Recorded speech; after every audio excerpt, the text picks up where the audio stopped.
जोहार, नमस्कार सभी को। कैसे आप सब? उम्मीद करता हूँ अच्छे होंगे। आज मैं एक बड़े ही संवेदनशील टॉपिक पे आप लोगों से बात करना चाहता हूँ, डिस्कस करना चाहता हूँ। ये वीडियो बहुत ही मायने में ख़ास है। दरअसल बात ऐसी है दोस्तों कि मैंने दो तीन क्लिप्स सोशल मीडिया पे देखे एक संगठन के बारे में, एक संस्था के बारे में। उस संस्था का नाम है राधा स्वामी संगठन। आप सबने भी उनके वीडियोस देखे होंगे, उनके बारे में सुना होगा, किसी अपने दोस्त यार से सुना होगा, किसी परिचित से सुना होगा, या सोशल मीडिया पे आप अगर एक्टिव हैं तो कई सारे डिजिटल मीडिया के जो पत्रकार बंधु हैं उनके इंटरव्यूज़ आपने देखे होंगे, जो कि उस संगठन राधा स्वामी संगठन के जो मीडिया प्रभारी हैं, उनके जो प्रतिनिधि हैं, जो वॉलंटियर हैं, उनका इंटरव्यू आपने देखा होगा। ये एक तरह का एनजीओ है जो 2010 में पटना में शुरू किया गया था। इनके वेबसाइट पे ये चीज़ें लिखी हैं। दीपक शर्मा नाम के एक व्यक्ति हैं जो इनके फाउंडर हैं, डायरेक्टर हैं, नेशनल प्रेसिडेंट हैं। वेबसाइट पे जब मैं गया तो वहाँ पे बहुत सारी चीज़ें थी, जिसमें कन्यादान योजना, आवास योजना, वाहन योजना जैसे इनके कुछ कार्य चल रहे हैं। उन सब के बारे में थोड़ी डिटेल्स में जानने की कोशिश की तो उनके वेबसाइट पे जो लिखा हुआ वो ये है कि अगर आपके घर में किसी लड़की की शादी हो रही है तो इस पर फाइनेंशियली संस्था हेल्प करती है।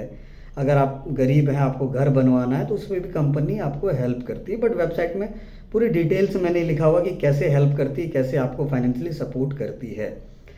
लेकिन उनका जो इंटरव्यू मैंने देखा कई सारे डिजिटल मीडिया के प्लेटफॉर्म पे, उस इंटरव्यू में उनकी जो प्रतिनिधि थी वो बात कर रही थी वाहन योजना के बारे में। और उनका वाहन योजना ऐसा था जिसमें वो क्लियरली कह रही हैं कि हम लोग 4 व्हीलर और 2 व्हीलर खरीदने वाले लोगों को सब्सिडी देते हैं, मतलब उनको डिस्काउंट पे गाड़ी मिल जाएगा। और वो तो 70% डिस्काउंट देने की बात कर रही थी उनके गाड़ी के एक शोरूम प्राइस पे।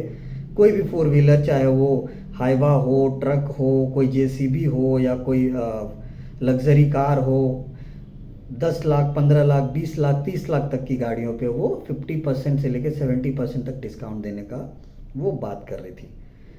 देखिए, सबसे पहले मुझे क्यूरियोसिटी वहीं पे जगी जब मैंने वो वीडियो देखा कि ये ऐसा कैसे संभव है कि कोई भी संस्था या कोई भी कंपनी इस तरह से डिस्काउंट में कैसे गाड़ियां प्रोवाइड करवा सकती हैं आम लोगों को। उनका था कि कोई भी आदमी आके वो गाड़ी ले सकते हैं, अपना आधार कार्ड, पैन कार्ड और जो भी आईटीआर फाइल जो उन्होंने किया हुआ पिछले 3 साल का उसका रिकॉर्ड, उसका दस्तावेज चाहिए और कंपनी आपको दे देगी। कंपनी आपको फाइनेंस करा के दे देगी और वो लोग शायद जो भी पैसे 50% अगर डिस्काउंट है तो जो 50% जो अमाउंट हो रहा है वो कैश में आपसे ले लेंगे। ठीक है, सवाल यहीं पे खड़ा होता है दोस्तों कि वो कंपनी कैसे कर पा रही है। आखिर उस कंपनी के पास ये लाखों रुपए, करोड़ों रुपए का फंड कहाँ से आ रहा है, कहाँ से उनको फंड मिल रहा है। मैंने वेबसाइट पर उनके जाके जानने की कोशिश करी कि उनके बड़े डोनेटर कौन हैं, डोनेट जो उनको कर रहे हैं वो सब कौन है, कौन सी कंपनी, कहाँ से क्या मिल रहा है। तो इसका कोई भी जिक्र वेबसाइट पे नहीं है। मतलब कंपनी ये जाहिर नहीं करने देना चाहती है, संस्था ये जाहिर नहीं करने देना चाहती कि उनको फंड कहाँ से मिल रहा है। देखिए, कॉरपोरेट में और मीडिया सेक्टर में काम करते हुए मुझे 10 साल हो गए, तो मैं जहाँ तक जान पाया हूँ एनजीओ जो नॉन गवर्नमेंट ऑर्गेनाइजेशन होती हैं, नॉन प्रॉफिट ऑर्गेनाइजेशन होती हैं, वो समाज के उत्थान में, सोशल सिक्योरिटी में, एजुकेशन, पॉवर्टी और बहुत सारी सामाजिक गतिविधियों में काम करती हैं, लोगों के अपलिफ्टमेंट में काम करती हैं। लेकिन पहली बार वैसा एनजीओ मैंने देखा जो कि लोगों को 50% डिस्काउंट पे गाड़ी दे रही है, घर बनाने के लिए पैसे दे रही है। तो एक जो इंटरव्यू उनका सोशल मीडिया पे चल रहा था, किसी डिजिटल मीडिया के पत्रकार बंधु ने लिया हुआ था। मैं कमेंट सेक्शन पे जाके मैंने जानने की कोशिश की कि कमेंट पे देखते हैं कैसे कैसे क्या है। तो कई सारे लोगों के कमेंट आए जिस पे लोगों ने लिखा था कि भाई हमारा जो है चौथे पांचवें ईएमआई के बाद ईएमआई जो है वो बाउंस होने लगा, कंपनी उसमें पैसे नहीं डाल रही है। और वैसा करीब करीब 30-35 लोगों के वैसे कमेंट्स थे। कुछ लोगों को पर्सनली मैंने मैसेज किया, उनसे जानने की कोशिश की, तो पता चला कि हमने 2 व्हीलर लिया हुआ था, कंपनी ने 50% डिस्काउंट पे दिलाने की बात की थी और हमसे वो 80,000 की गाड़ी थी, 40,000 रुपये कंपनी ने कैश हमसे ले लिया। हमारे नाम पे वो पूरा लोन करवा दिया कंपनी ने, और कंपनी ने ये बोला कि हाँ सारा ईएमआई हम भरेंगे। 3-4 ईएमआई भरने के बाद कंपनी ने ईएमआई देना बंद कर दिया और उनको अब पर्सनल मैसेज आ रहा है कि आपका जो ईएमआई है वो बाउंस हो रहा है। एक भाई साहब जो फोर व्हीलर उन्होंने लिया हुआ था, करीब करीब 8 लाख की उनकी गाड़ी थी, 3 लाख रुपए उन्होंने कंपनी को डाउन पेमेंट के रूप में दिया हुआ था, राधा स्वामी संगठन को। तो उन्होंने भी करीब करीब ऐसा ही वाकया मुझे बताया।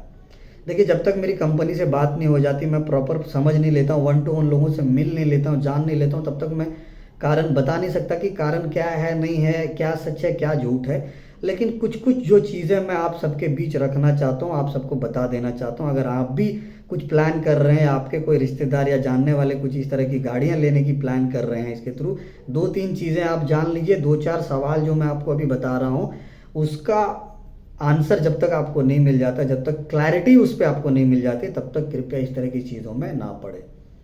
पहली चीज़ की कंपनी जो दावा कर रही है कि हम 50% डिस्काउंट पे गाड़ी दे रहे हैं, चाहे वो गाड़ी की कोई भी प्राइस हो, 10 लाख हो, 12 लाख हो, 15 लाख हो, 20 लाख हो, या कोई टू व्हीलर 80,000 का, 1 लाख का हो। आप जब गाड़ी अगर लेने जाते हैं तो आप सीधा उनको बोलिए कि ये 50% डिस्काउंट होने के बाद क्या वैल्यू बनती है। अगर सपोज आप दो पहिया वाहन लेना चाह रहे हैं या लेने जा रहे हैं, उसका डिस्काउंट के बाद अगर 1 लाख गाड़ी का प्राइस था, डिस्काउंट के बाद अगर 50,000 रुपये बन रहे हैं, तो आपने एक मुश्त 50,000 रुपये दे दिए, तो फिर आपको फाइनेंस कराने की क्या ज़रूरत है अगर आपने दे दिया तो। अगर आपने वो पैसा कैश में उनको नहीं दिया, तो आप कंपनी वहाँ पे उनसे सवाल करें कि जो फाइनेंस आप कराएंगे मेरे से पेपर लेके, वो फाइनेंस उसी अमाउंट का हो रहा है जो डिस्काउंट के बाद वो पैसा आ रहा है, या पूरे पूरे अमाउंट का डिस्काउंट वो फाइनेंस हो रहा है। कंपनी अगर आपको कहती है कि नहीं, आपका 1 लाख की गाड़ी है, 1 लाख का पूरा फाइनेंस होगा, आपको बस 40% या 50% ही देना है, हम बाकी EMI भरेंगे, तो इस तरह के झांसे में आप ना पड़े। क्योंकि जब आप बात क्लियर हो गई कि हमको आधा ही पैसा देना, तो आधे का ही फाइनेंस होना चाहिए। ये पहला सवाल है, इस पे एकदम अडिग रहें। दूसरा सवाल जिस पे आपको एकदम सतर्कता बरतनी है, वो ये है कि अगर आपका फाइनेंस हो रहा है तो उसका पूरा प्रॉपर पेपर आप अपने पास, उस फाइनेंस कंपनी का फाइनेंस से रिलेटेड सारा पेपर डॉक्यूमेंट सारा अपने पास आप रखें।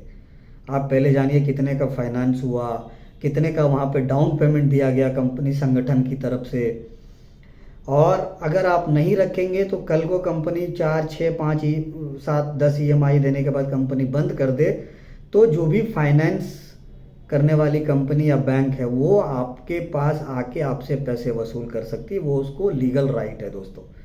आपकी गाड़ी खींच के ले जाएगी, आपको पैसे भरने पड़ जाएंगे पूरे, जो आपने वहाँ पे कैश में संगठन को दिया हुआ वो पैसे आपके गए।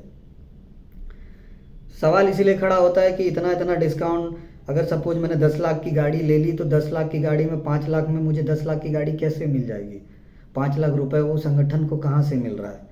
मैं जहाँ तक जानता हूँ, बड़ी बड़ी कंपनीज की जो कॉरपोरेट सोशल रिस्पॉन्सिबिलिटी फंड है, CSR फंड है, जिसके थ्रू वो लोग NGO को फंड देते हैं या चलाते हैं, या अगर आप संयुक्त राष्ट्र संगठन की बात करें, यूनिसेफ की बात करें, जो उनका इंटरनेशनल लेवल पे जो है वो संस्थाओं NGOs को फंड देते हैं, गरीबी दूर करने में, शिक्षा के स्तर को उठाने में, कई सारे ऐसी चीज़ों पे वो देते हैं। लेकिन इस तरह की चीज़ों में वो पैसे नहीं देते हैं कि कोई किसी को आप गाड़ी खरीद के दे दीजिए या किसी को आप घर बनाने में पैसे दे दें, उस तरह के तो कतई मैंने नहीं सुना है।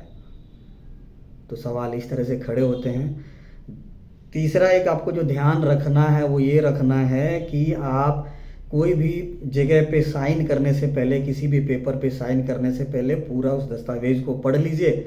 अगर वो इंग्लिश में लिखा हुआ है तो आप उससे मांग लीजिए संगठन से, और किसी जानने वाले को जिनको इंग्लिश की समझ है, अंग्रेजी भाषा की समझ है, या किसी लॉयर से मिलके वो प्रॉपर समझ लीजिए कि उसमें क्या क्या क्लॉज लिखे हुए हैं, क्या क्या टर्म कंडीशन लिखे हुए हैं, उसके बाद ही आप आगे बढ़िए। इन सब चीज़ों का दोस्तों ध्यान रखना है। हमारे गिरिडीह ज़िला में भी, झारखंड में यूँ कह लीजिए कि काफ़ी तेज़ी से इस तरह की चीज़ें पैर पसार रही है, पाँव पसार रही है। तो इन सब चीज़ों का आपको ध्यान रखना है। मेरा मकसद कतई नहीं है कि मैं कंपनी पे कोई सवाल खड़े कर रहा हूँ या फिर उस संगठन को मैं कटघरे में ला रहा हूँ। देखिए, मेरे मन में कुछ विचार आए, कुछ डाउट्स आए, तो उसको मैंने क्लियर करने के लिए, और सतर्कता लोग बरतें, लोग किसी तरह की मुसीबत में ना फंसे।